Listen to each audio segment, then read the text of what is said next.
(6.25) 전쟁 노랫말 가사처럼 1950년 6월 25일 새벽 4시 북괴의 기습 침략으로 한반도에 수많은 사상자와 피난민을 발생시킨 6.25 전쟁을 어찌 잊겠습니까?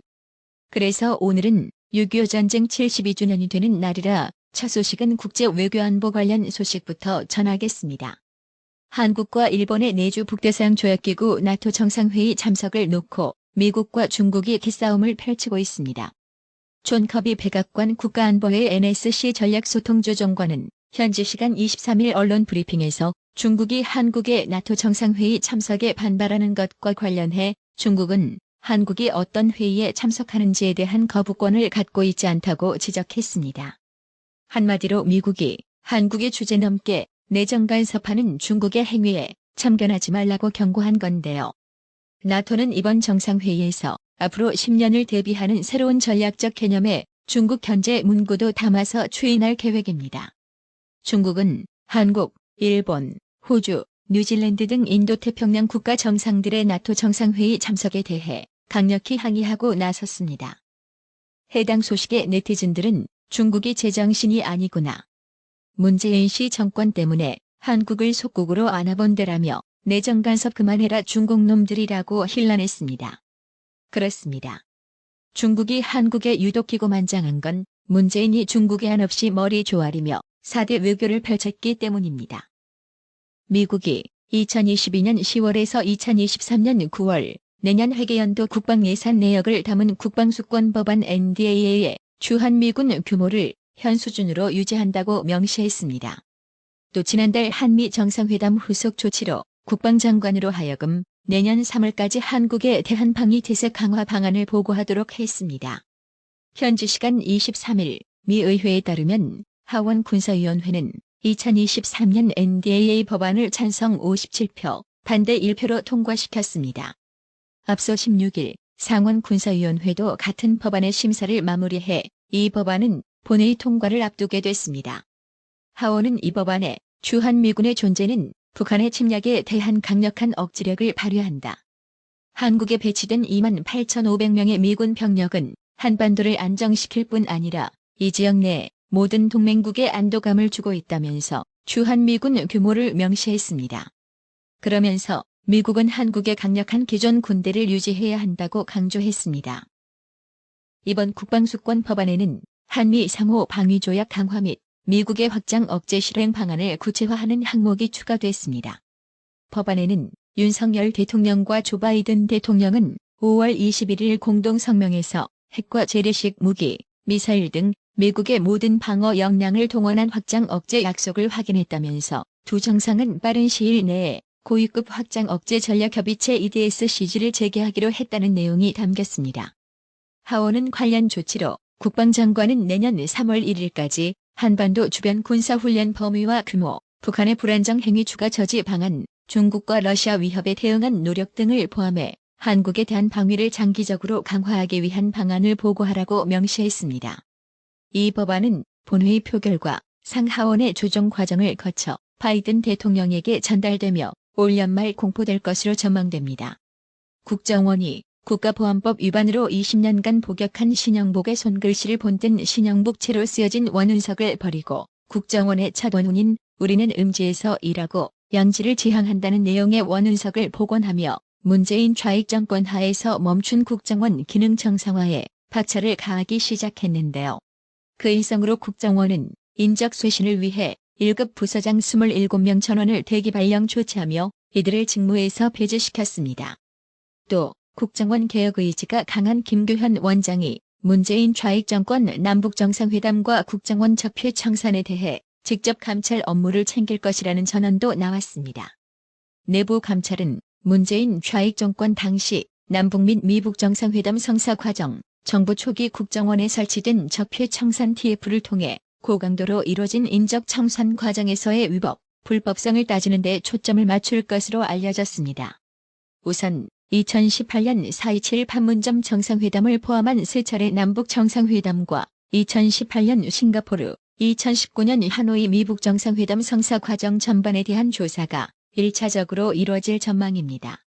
국정원 내부 사정에 밝은 여권 관계자는 북한에 제공된 부적절한 대가나 지원 약속이 있었는지 등을 면밀히 들여다볼 예정이라고 했습니다. 문재인 좌익 정권으로부터 적폐로 낙인 찍혀 사법 처리와 인사 불이익을 당한 인사들의 명예회복도 검토되고 있습니다. 박근혜 이명박 정부 시절 국정원에 몸담았던 원장 4명과 간부 40여 명이 실형을 살고 나왔거나 살고 있습니다. 국정원 해외 파트 출신 전직 간부는 지난 5년간 국정원 조직이 초토화됐다고 해도 과언이 아니다라며 대북 사이버 심리전 대응과 반국가 단체 간부 동향을 살핀 활동, 전 정권의 비자금 의혹을 추적하던 직원들이 모두 적폐로 낙인 찍혀 처벌받았다고 했습니다. 대통령실은 24일 서해 피격 공무원 사건에 책임을 지겠다며 일괄 사의를 표명한 해양경찰청 지휘부에 일괄 사의를 반려할 예정이라고 밝혔습니다. 대통령실은 이날 오후 문자 공지를 통해 이같이 밝혔습니다. 대통령실은 서해 피격 공무원 수사와 관련해 유가족과 국민께 오해를 드린 데 대해 해경지휘부가 책임을 통감하고 사의를 표명한 것으로 알고 있다며 그 순수한 뜻을 존중하지만 현재 감사원 감사 등 진상규명 작업이 진행 중인 만큼 일괄 사의는 반려될 예정이라고 전했는데요. 한마디로 지금 조사가 진행 중인데 사표 던져서 연금 등 공무원 혜택을 그대로 처받으려는 개수작하지 말고 책임질 거 지고 가라는 겁니다. 아직은 관련 사건을 조사 중이라 정식으로 기소되지는 않았지만 국가공무원법 78조는 비위와 관련해 형사사건으로 기소된 경우 공무원의 자발적 퇴직을 허용하지 못하도록 하고 있습니다. 친문재인 정권 중견 검사 이성윤도 현재 기소 중이라 사표를 내지 못하고 있는 겁니다. 2020년 9월 서해에서 북한군의 총격으로 사망한 해수부 공무원 이대준 씨에 대해 해경이 청와대 지침에 따라 자진 월북이라고 발표하기에 앞서 청와대 민정수석실 A 행정관이 해경수사정보국장을 찾아와 청와대 지시를 무시하고 감당할 수 있겠느냐고 말했다는 증언이 나왔습니다. 문재인 청와대가 해경에 월북의 방점을 두고 수사하라는 지침만 내린 게 아니라 수사 책임자를 직접 압박했다는 내용입니다. 청와대 A 행정관은 더불어민주당 친문의원 보좌관 출신으로 해경을 관할하며 해경 간부들 사이에서 해경왕으로 불렸다고 합니다.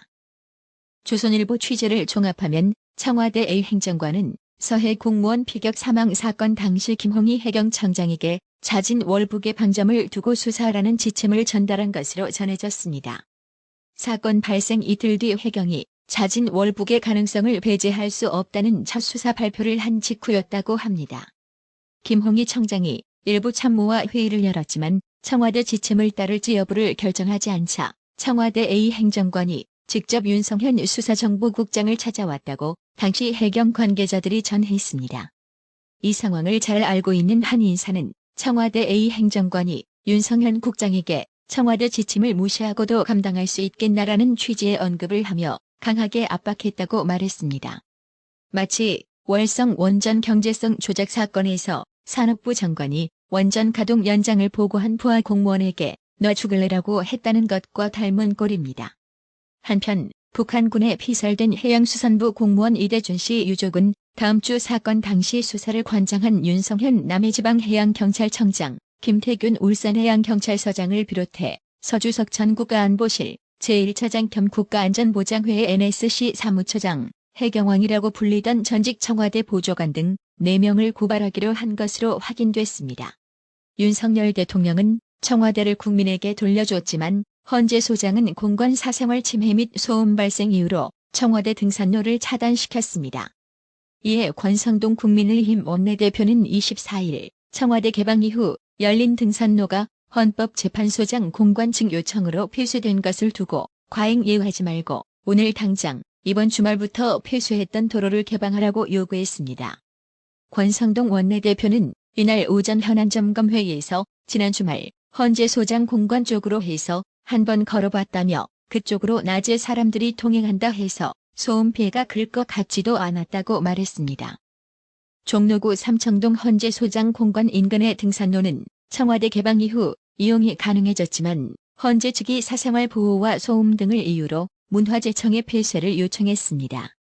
이용호 의원은 헌재 측 자세는 권위주의적이고 어떻게 보면 위헌적 태도가 아닐 수 없다며 헌재 측은 국민들의 행복 추구권과 건강 등을 생각해서 폐쇄된 도로를 개방해달라고 요청했습니다. 이어 헌재 측은 소장 사생활 소음 때문에 폐쇄 요구를 했는데 이것도 존중받아야 하지만 국민의 건강과 행복 추구권도 매우 중요하다며 청와대 개방 이후 여기 때문에 우게 티가 되고 있던 지적도 나온다고 했습니다. 이용호 의원은 헌재 소장 측에서 폐쇄를 요청한 땅은 공공공지라고 한다며 공공공지는 도로 휴식 공간을 위한 용지를 뜻하는데 소유권도 헌재가 아니라 종로구청이라고 한다고 지적했습니다. 권성동 원내대표도 공간이 도로에서 조금 떨어져서 대문이 있고 안쪽으로 부지가 굉장히 크다며 그런 식의 사생활 보호와 소음 논리라면 북촌의 관광객들이 골목골목 얼마나 많이 다니느냐. 그럼 골목을 다 폐쇄해야 하는 것이라고 덧붙였습니다. 나라의 TV는 구독료 후원으로만 운영 유지되고 있으니 구독자님들의 따뜻한 정성이 필요합니다. 항상 뉴스 전달 방식에 노력하는 나라의 TV가 되겠습니다. 구독 그리고 알람 설정, 뉴스 영상 내용이 좋았다면 좋아요를 클릭해주세요.